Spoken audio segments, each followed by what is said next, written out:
All right, welcome back, Polar Bears, Polar Cubs. I forgot to have a little bit of this or add these special cases to our last video. So here we go. So the first thing that we want to know is special case number 1 is peroxide. So an oxide is O-2, peroxides is O2-2.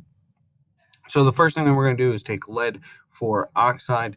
What that's going to give us is PbO2.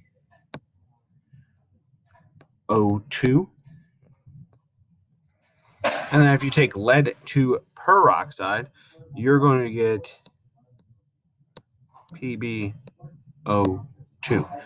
So with PbO2 and PbO2, which one is lead for oxide and which one is lead to peroxide? It is due to the fact that you get the same one that you can't have two identical. So therefore, we have this rule. So the only peroxides are with group 1 and 2. Okay, with groups 1 and 2. And the reason why is because of the fact that you cannot have two compounds with the same exact formula. So we're going to go ahead and focus on sodium. We're going to show that sodium oxide, sodium having a +1 charge, oxygen having a -2 charge, you're going to get Na2O. And on the other side, you have a +1 and a -2. So you're going to get Na2O2. You cannot reduce this. Moving on to barium. Barium with a +2 charge, oxide having a -2 charge, you're going to end up with BaO. Again, +2, -2, but peroxide is O2, giving you BaO2. Something that you'll notice is that with peroxides, you're always going to have an O2. So as soon as you see a group 1 and group 2 metal with an O2 attached to it, it is automatically a peroxide.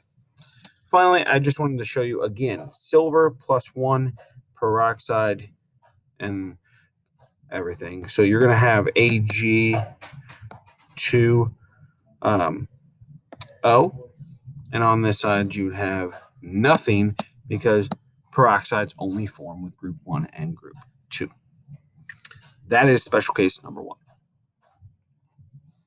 Special case number 2 is Mercury 2 and Mercury 1. Well, Mercury 1 is what you would think it would be, but it exists as a diatomic ion, meaning two ions are together. Therefore, you have Hg with a subscript of 2 giving you a +2 charge. I know that's weird to think of, but that is how it is.